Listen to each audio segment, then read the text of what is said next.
Hi guys, today we will be covering the most important topic of trees and graphs, that is BFS and DFS. We will understand logically why do we need these two algorithms, when to use them, we will compare them and understand the complexities. But the most important thing that we will do is we will take some tricky questions where it is not mentioned that there is a graph or a tree, and it is not mentioned that you have to use one of these algorithms.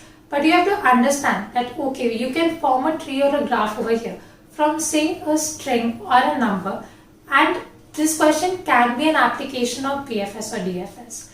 These are really good questions that are very commonly asked. In fact, I have myself faced one of these questions in an interview. So let's get started. But before that, I need you to forget everything else and think like you are in a puzzle. So we are playing a game right now. This is the game. These dots represent some places which are connected by these roads over here. You are standing over here, this is your starting position, and you have to find a treasure. This treasure can be anywhere over here. Say in our example it is over here. You don't know where it is, you have to find it. Now logically, what will you do to find the treasure? You will make sure that you go to all the places and find the treasure. But you have to make sure that you don't end up missing any places. Because if you miss a place and the treasure was there itself, you will end up losing, right? So you have to make sure you go to all the places in a systematic manner so that you don't lose, right? So you will go to all the places one by one, making sure that okay, I am not missing anything in between. How we can do that? Let's see, logically. Okay, one way to do it is, we are over here. Now we start going to places. Say from here, I go to this place, I look for the treasure. Is the treasure there? No, it is not there. So I go to the next place. Is treasure over here? No. I go to the next place. Is treasure over here? No. I go to the next place. Is treasure over here? No. So now there are no more places over here. I have reached a dead end. So I will go back. I'll try looking for treasures over here now. I look here, I look here, I look here. Again no treasures found. I go back. I look for treasures over here. No traces found. I go back. I look over here. In the end, when I come over here, I will end up finding my treasure. So this is one way, systematically, we are making sure we are not missing any of the places, right? What is another way of making sure that you don't miss any places? So you go to the adjacent places first. You go to these two places, you look for treasure. Is treasure there? No. So you go to the next adjacent places now. These four. Is treasure over there? No. Then you go to the next places. That is these places. Treasure is there? No. Then you go to these places. You go to these places. Then you find the treasure. Right? So if you see, you're going one by one. Here also you're making sure you don't miss any place because you have visited all the places over here, over here, over here, over here. So you're not missing any places. What we did right now was nothing but BFS and DFS. As simple as that. So BFS and DFS are just algorithms to traverse a tree or a graph. What is a traversal? We are going to all the places and visiting them. Now you could be looking for something, or you could just be visiting all the nodes, which is okay. But our point is that you are not missing any of the places. So you are going very systematically. The first systematic way that we considered, in which we were going path by path. So we were going to this path. Then we were going back. Again we were going to this path, going back. We were going to this path, going back. So if you think about it, you're going deep down and then going back. You're going deep down, then going back. So this is nothing but depth first search. So you're going deep down. So this is depth first search. In the second way, what were we doing? We were going wide. We went to these two, then we went to these four, then we went to these places, then we went to these places. So we are going wide across our tree or graph, right? So this is breadth first search. So we have already understood the basics of BFS and DFS. In DFS, what do? We go pathwise. We go back, we go pathwise, right? But in BFS, what do? We go level wise, right? So if you know about tree traversals, if you have read about binary trees, then you will be able to relate to level order, in order, pre-order, post-order traversals. If you don't know about them, it's completely fine. Just forget about this little part, but it is actually the same thing as BFS and DFS. Let me tell you a little bit about it. So in level order traversal of a tree, what do we do? So this is a tree, right? I have not taken any cycle over here in this example. So it's a tree itself. So tree is also a graph with no cycles. So for now I have taken an easy example of tree. If we have to consider level order traversal, what do? We go to one level, then we go to next level, then we go to next level, then we go to next level. That is the same thing what we are doing in BFS. So BFS is nothing but same as level order traversal. Similarly, you will be able to relate DFS to pre-order, in-order and post-order. What do you do in pre-order? You go to this element, then you go to the left element. Then before going to the right element, you go to this left element, no left is there, you go to the right element. Then you go back, you go to the right element, left element, right element and so on.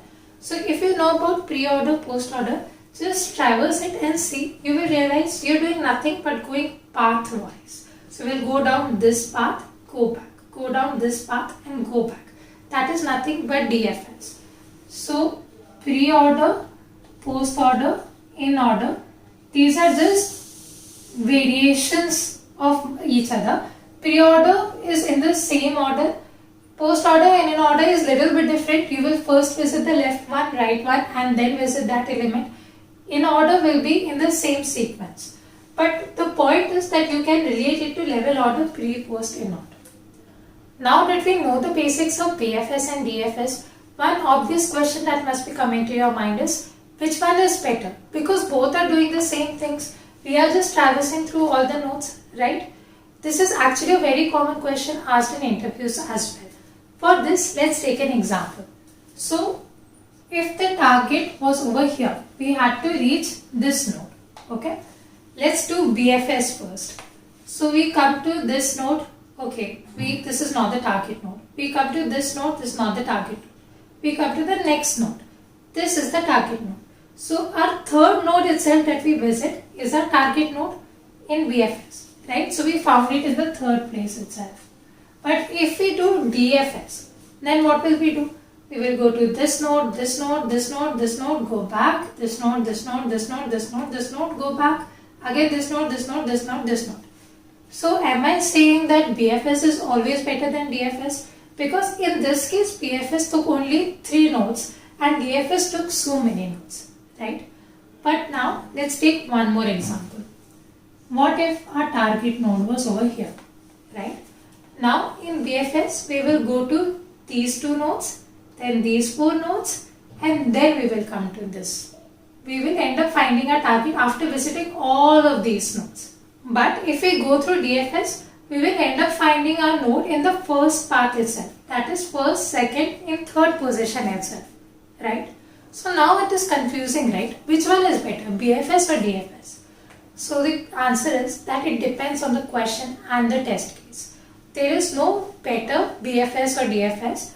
The point is that if the target is near to the source, so if the target is closer to the source, that is the level is very less, then BFS is better. So when target is near, BFS is better.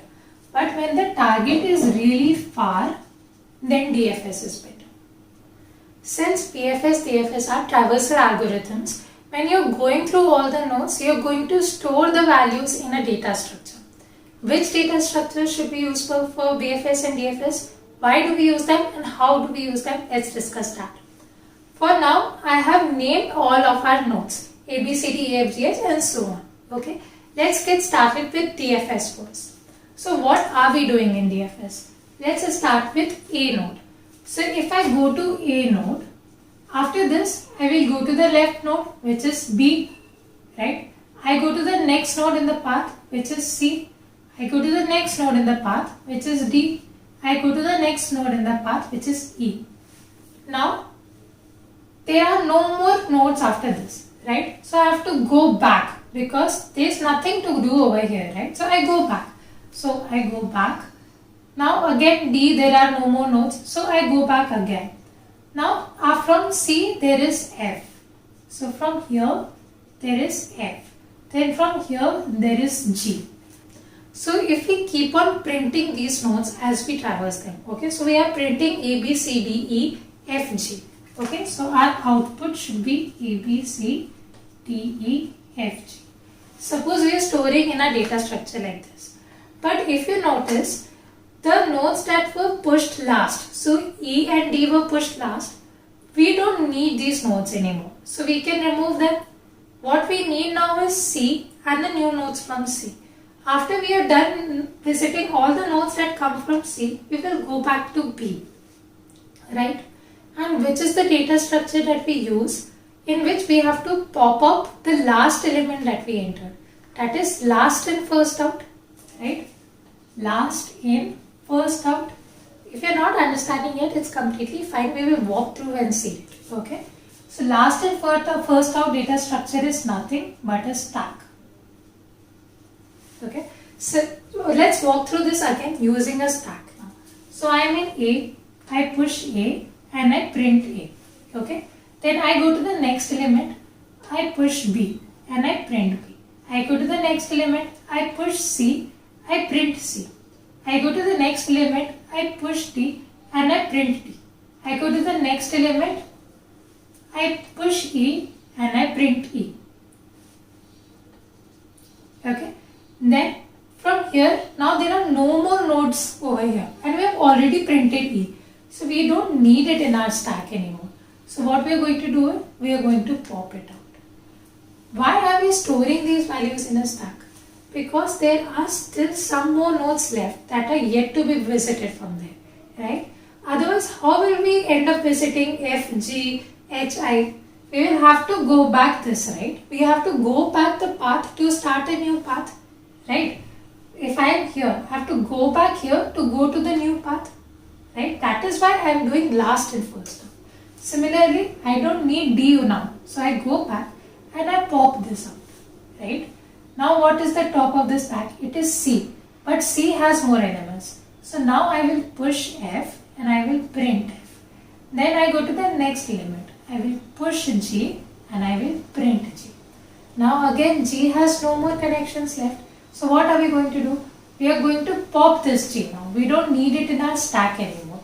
We have already printed it. So it is already there in our output, or we have already processed it. Okay. We don't need it on our data structure anymore. Now we need to visit this path, right? This is still pending. So from F we visit H now and we print H. Then we go to I. We push I and then we print I. Now again no more connections from I, so we pop out I. Again from H no more connections, so we pop out H, and so on. Actually if you see, I have named all of these in the order of DFS. So A, B, C, D, E, you go back, then you will end up visiting F, G, you go back H, I. Okay, so this is how DFS happens. I know we haven't written the code right now, but the logic is what matters in the end. We will do the code later. Okay. Now, another thing that will come to your mind is that for now I took tree and it was very easy, right?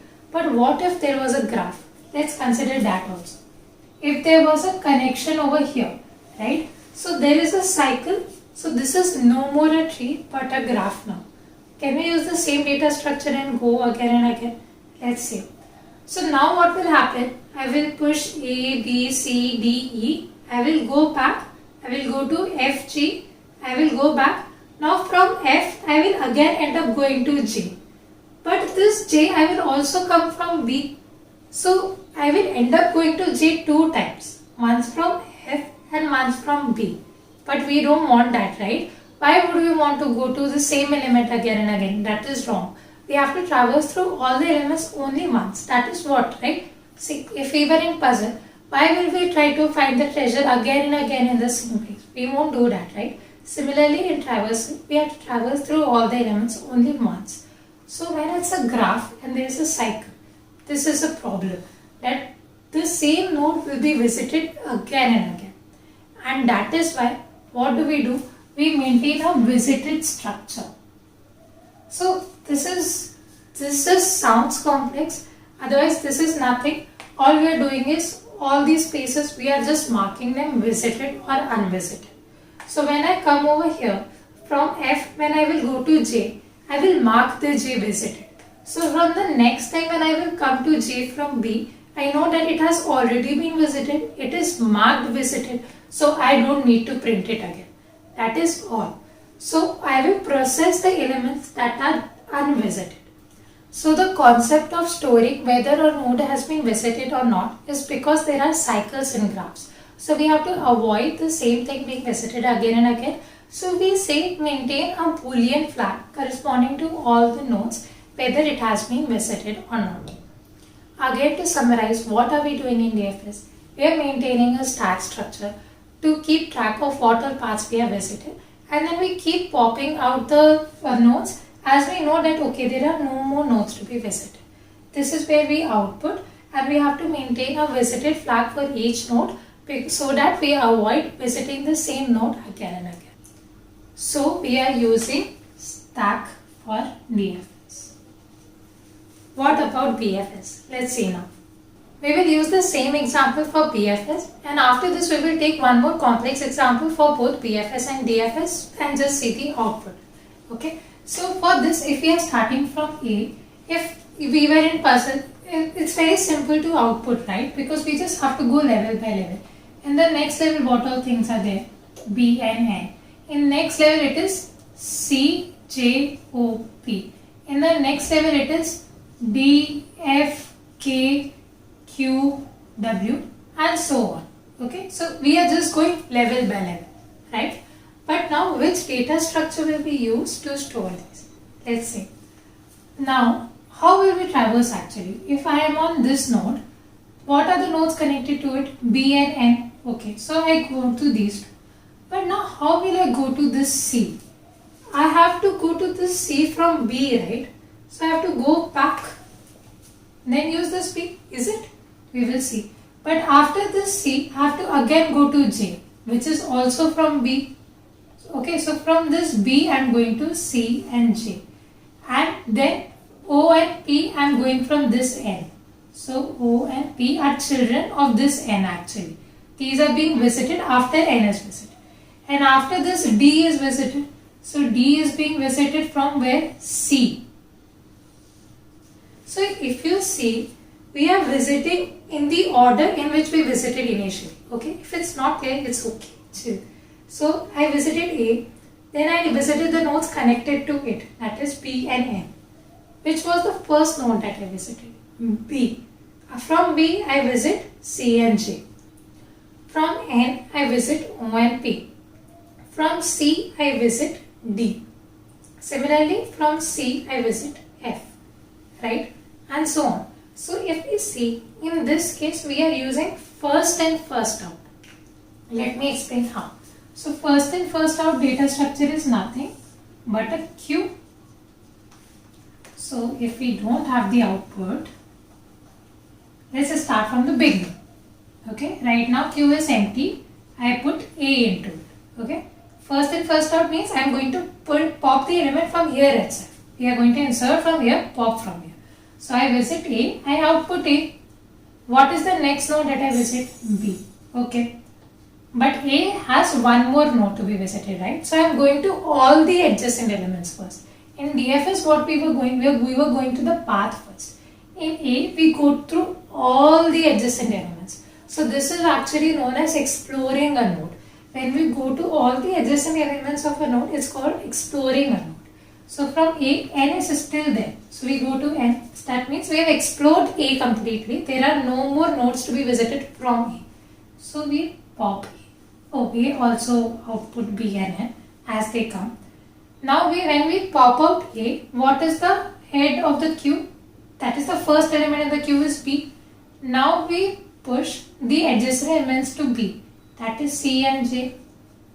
Now B is completely explored. So we pop B. Okay. Since it has been output, like we have already written it, so we don't need it anymore. Now the head is N. Okay. Now what are the adjacent elements to N? O and P. So we output O and P and we pop out N. Then we take this. So all we are doing is we are going to keep pushing the elements in a queue Once they are completely explored, we are going to remove them. Suppose this is the element.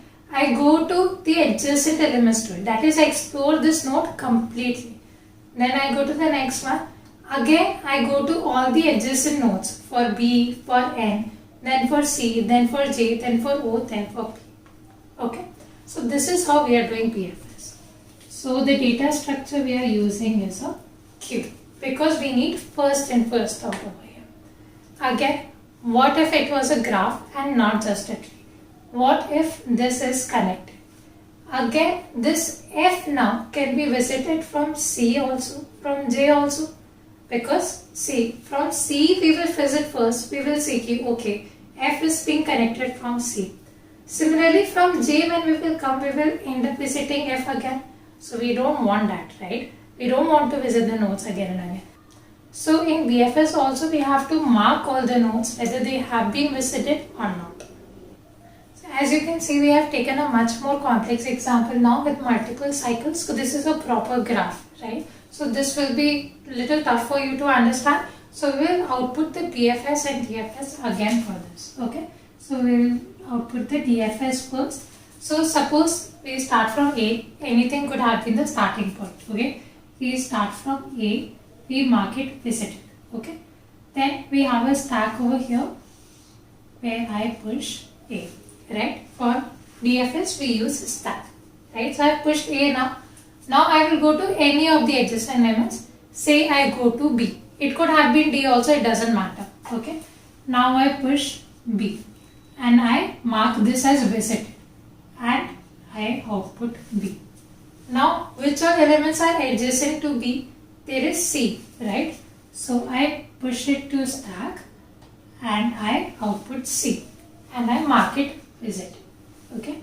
Then from C, which are the nodes that are connected? One is D, one is N. Let's go to D first. So I push D and I mark it as visited and I output it, right? From D, which are the nodes that are connected? Say there is E, right? So we push E, we output E and we mark it visited. From E there is F. So we push F, we output F, we mark it visited. Then from F there is G. So I push G, I mark it visited and I output. Similarly H visited, output. I visited, output. J visited, pushed, output. Then from J there is K, pushed, visited, output. Now from K all the elements have been visited. See, this is the point of marking it visited because now we can just pop K out. We don't have to visit the nodes again and again. We go to the next top element, it is J. There is one element that is still left, right? We could have just popped K. Why? Because there were no more elements that were to be visited that were adjacent to K. But from J there is one more element remaining, which is L. I mark it visited and I mark it L. So this L could have come from C also, but we pushed D first, so it's okay. Alright. Now we see any other element remaining from J? No. So we pop it out. From I, any other element remaining? No. We pop it out. Or both of these are visited, right? From H also both the adjacent elements are visited. We pop it out. From G both the adjacent elements are visited. We pop it out. From F all three are visited. So we pop it out. From E both the elements are visited. We pop it out. D both elements visited. Pop it out. C all the three elements are visited. We pop it out. B visited, pop it out. A visited, pop it out. Since it is empty, we have visited all the elements and this is the output. Let's do BFS traversal for the same graph. We will use a queue now, right? That's what we use for BFS. Now let's start with A itself. We can start from anywhere we want. So I visit A. Currently all of them are unvisited. I visit A and I output it and I push it to my queue. Then what are the adjacent elements to A? We have to explore A completely. That is, we have to visit all the adjacent elements. Say I visit B first. I could have visited D also, it doesn't matter. I output, I mark it visited. Then what is the next adjacent element? D. Again, to make it clear, in DFS what we were doing, we were going down the entire path. In BFS what we are doing, we are going to all the adjacent elements first, right? So I visited B and D. Now A has been completely explored, no elements left, so I remove A. First in, first out. A was put first, so I remove it first. Now what is the first element? B. Now what are the adjacent elements to B? Only C is there, so I mark it visited, I output it and I push it. Okay. Now since B has been completely explored, there are no other elements left, so I remove B. Now that I have removed B, I come to D. Now from D, what are the adjacent elements? Only E is there, so I push E, I output E, I mark it visited. Now again D has been visited completely, so I pop it. Okay. Now from C, what are the adjacent elements? L, right? So I push L, I output L, I mark it visited. Now C is visited completely, no other elements left, so I remove it. E is there.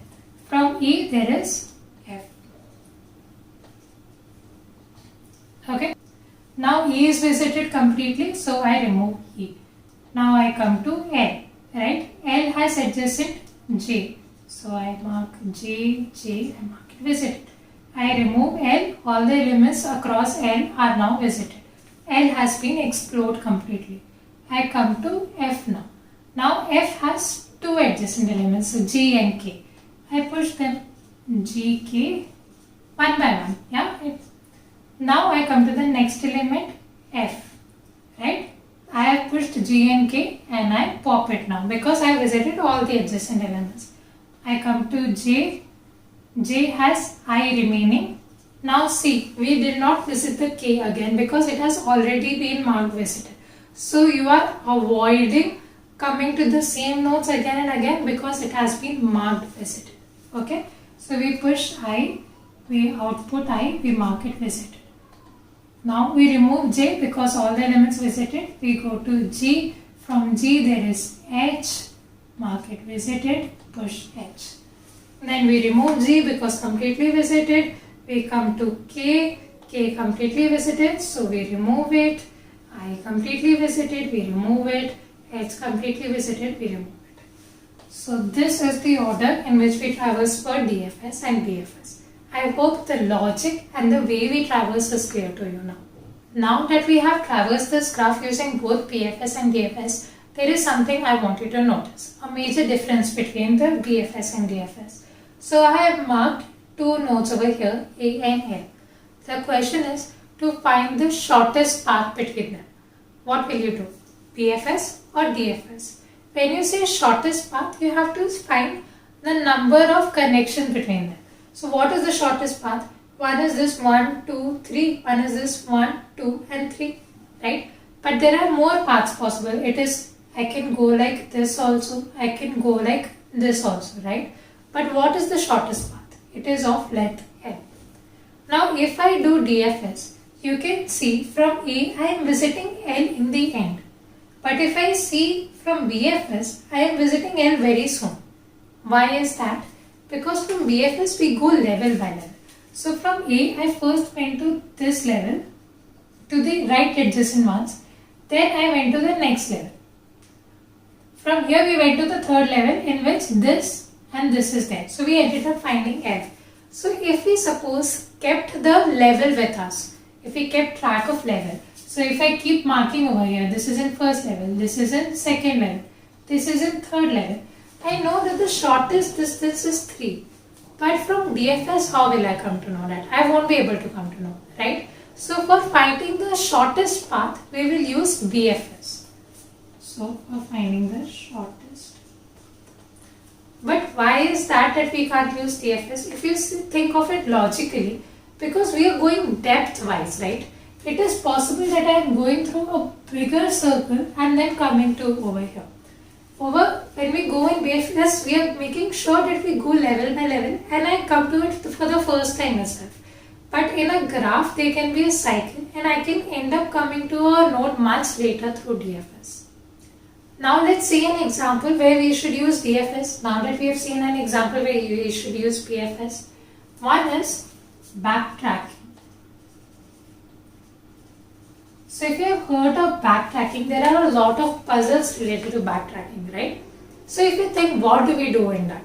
If there is a puzzle, we try to find a solution from one path. If we don't find a solution, we go back. We try to find solution from another path. We go back. We try to find solution from another path. That is what we do in DFS also, right? So in puzzles which involve backtracking, we are essentially doing DFS. I know earlier we discussed that we should apply BFS and DFS for questions which have answers near and far to us. But how will you understand that, okay, in this case we have to find the nearer one. In this case we have to find the farther one. So in shortest, you know that you have to find the nearest way possible, right? So use BFS. In DFS, what you're doing, you're finding all the paths. Basically, you're backtracking. That is why you use DFS for all the questions which are related to backtracking and puzzle finding and such questions. Now you must be thinking, which algorithm to use, BFS or DFS? We should be able to decide from the complexity itself. That's how we decide how one algorithm is better than the other, right? Just compare the complexities. Yes, let's finally compare the complexities of both algorithms and see. So the complexity depends on how we are storing our graph. And there are two ways to store our graphs, right? One is adjacency matrix and the other one is adjacency list. So how do we store in adjacency matrix? So suppose there are V vertices, then we take a V by V matrix. And 1, 2 and say till V, 1, 2 and so on, say till V. So each element over here will tell whether the two nodes are connected or not.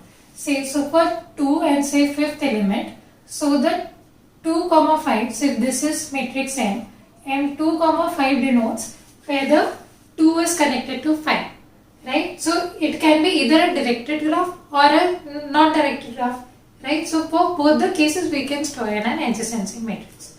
What happens in a list? In list, what we do is, we store all the vertices and then for each vertex, so 1, 2, 3 and so on till V, we store the nodes connected to that particular vertex, that is the adjacent nodes to that. So suppose 1 is connected to 2 and 5, we will make a list over here. So if 2 is connected to say 6, 7, 8, we will make a list over here. So it's basically an array or a vector of lists, right? So this is why it is called adjacency list. Now what will be the complexities of BFS and DFS if we store in them? Let's consider matrix first. Okay, if it is a matrix, then what do we do in BFS? We actually end up going to all the vertices, right? We go to all the edges and check. So if I am at a particular node, say if I am at node 5, right? I will go through the entire row and check whether the other vertices are connected to that or not. So I will check the entire row for that particular node. And we go through all the nodes at least once. So basically we will be going through all the rows at least once, and for each row we will end up going all the entire vertices. That means we are visiting all the V square elements once. So whether the two elements are connected or not, it will be denoted by a number, say 0 or 1. Right? 1 means it is connected, 0 means it is not connected, right? But we have to visit all the numbers once to see whether it is connected or not, right? So say if I am at a node, I have to check what are the adjacent elements to it. So I go through the entire row, okay, these two are connected. Then I come to the next element after that, which will be in our queue, and then for that first element in the queue, we will again check for all the elements near adjacent to it, right? So the complexity will be order of V square. What about DFS? For DFS also, we are going through all the paths, right? So we know that we are visiting all the vertices. That is what traversals do, right? We have to visit all the vertices. And we are going through all the edges at least once. So again, the complexity will be order of V square. Because same as BFS case, we have to check whether the two nodes are connected or not, right? So for both BFS and DFS, if we are storing our graph in terms of adjacency matrix, then order of complexity is order of V square, right? What about adjacency list? So in both BFS and DFS, we visit all the vertices, we visit all the edges, right? So order of complexity is order of V plus E. For both BFS and DFS, you are visiting all the nodes once. You are going through all the edges once. So order of complexity of O of V plus E. So as we saw, complexities are same for both BFS and DFS. Now, one very interesting point which a lot of people don't discuss is about this O of V plus E. Now, some people try to simplify it to either O of V or O of E. So, can we actually do that? Why do we actually need two terms over here, V and E, number of vertices, number of edges? So, there is a concept called densely connected graph and sparsely connected graph. What is a densely connected graph? It means there are a lot of edges. Say all the vertices are connected to each other. If there are n vertices, each vertex is connected to all the other n minus 1 vertices. So the number of edges will be a lot more than the number of vertices, right? So in that case, we can simplify O of V plus E to O of E. How? Say n is 100 and it is a very dense graph. So all of them are connected to each other. So how many edges are there? NC2, it will be 100 into 99 by 2. This number is a lot more than V, which is just 100. So if we have to see the complexity, we can just ignore 100 and write it O of E, right? So what do we do when order of complexity is A plus B? When one of the numbers is really big, say A is really big than B, we just say order of complexity is order of A. We can ignore B. That is what we are doing over here. So this is for densely connected graph. What if the graph is sparsely connected? What do we mean by sparsely connected? Opposite of densely connected. That means there are very less number of edges. Say there are 100 vertices but only 2-3 edges. So if it is 100 plus 2, we can ignore 2, right? We can just write it order of V. So this V can be say 1000, 2000 and edges are say 10. Do we need to keep O of V plus E? No, we can just say order of V. So to simplify order of V plus E, we have to see whether a graph is sparsely connected or densely connected. Another good question that is asked is that what is a better way of storing graphs, matrix or a list? Again, this depends on densely connected and sparsely connected. So if there are a lot of edges, then almost all the numbers in this V square matrix will be 1, right? Usually people think that a list is better. Why? Because here we are using V square space. Here we are not using that much space. Here this length is V and only the edges are over here, right? But if the graph is really densely connected, then this will actually almost take up order of V square only space because each vertex will be connected to all the other vertices. So if it is a densely connected graph, it really doesn't matter. We could use matrix as well. Only when it is sparsely connected, list is of much better use than matrix because we end up saving a lot of space. But if we use matrix, it is very simple to write the code, and if it is densely connected, it really doesn't matter which one of these we use. Let's come to the most interesting part of the video. I have taken a lead code question. Number 967 is the lead code number. The question is numbers with same consecutive differences. So given two numbers over here, n and k, you have to return list of all the non-negative numbers consisting of n digits. So the length of each number should be of n digits and the difference between all the consecutive digits should be k. So say here n is 3, the length of all the numbers is 3 and the difference between all the consecutive digits over here should be 7. The difference between 1 and 8 is 7, 2 and 9 is 7 and so on. Okay. I know when you see this question, it really doesn't strike you that we should use BFS, DFS. But that is the point of this video. Let's see how we can understand. Okay. So let's say we start with the first digit, 1. Okay. Now, corresponding to 1, what can be the consecutive numbers? It can be 8. Since it is non-negative, we can't have the other way around, right? For 2, it can be 9. Again, it can't be other way around. 3, since 3 plus 7 is 10, there is nothing possible over here. we have to consider single digits, right? For 4, again nothing possible. 5, nothing possible. 6, nothing possible. For 7, the other way around is possible. 7 minus 7 is 0. 8 minus 7 is 1, the other way around, right? 9 minus 7 is 2. For 0, again 7 is possible, right? So if we see, this sort of looks like an adjacency list.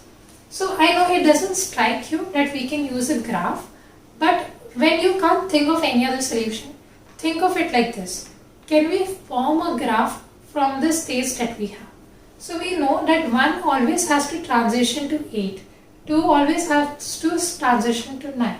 So there is a connection between these two states. Between say node 1 and a node 8, there is a connection. The connection is of difference 7.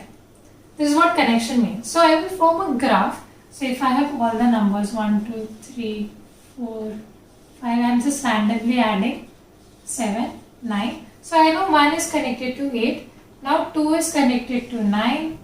3 is not connected anyway. 4, 5. I know that 7 is connected to 0. Then 8 is connected to 1. 9 is connected to 2. 7 is connected to 0. Now I have formed a graph. Now I can use either BFS or DFS. So now you will think, in BFS, DFS we started from a particular position, right? Yeah, what we are going to do over here is we are going to start from all the possible digits and see.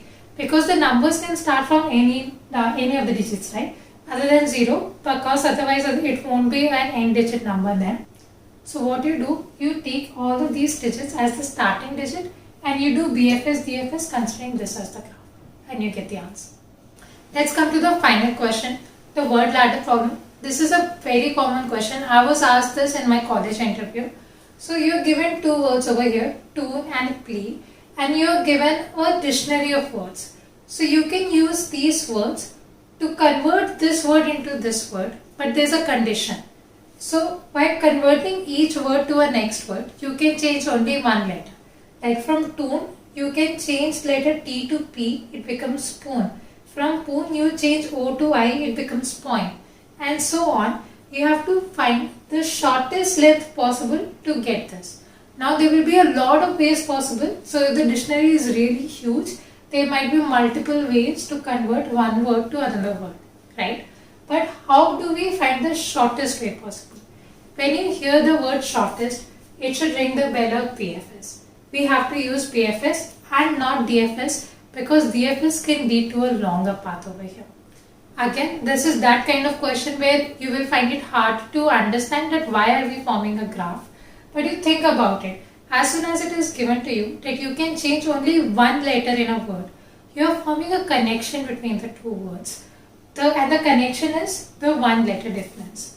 So what you're going to do is you're going to form a graph over here where each node will be connected to another node only when they differ by only one letter.